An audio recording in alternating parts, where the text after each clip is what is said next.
Ai, que delícia. Dia delicioso com meu marido em Koblenz, Alemanha. Fica mais ou menos 1 hora de bom. Trem rápido. Aqui, poucas pessoas hoje. Os cachorrinhos não gostaram do meu marido. Dá porrada no cachorro.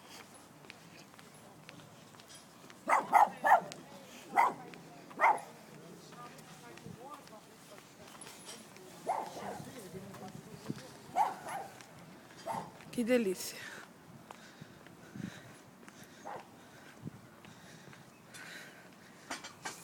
Aqui eu vou. Koblenz, cidade de Koblenz.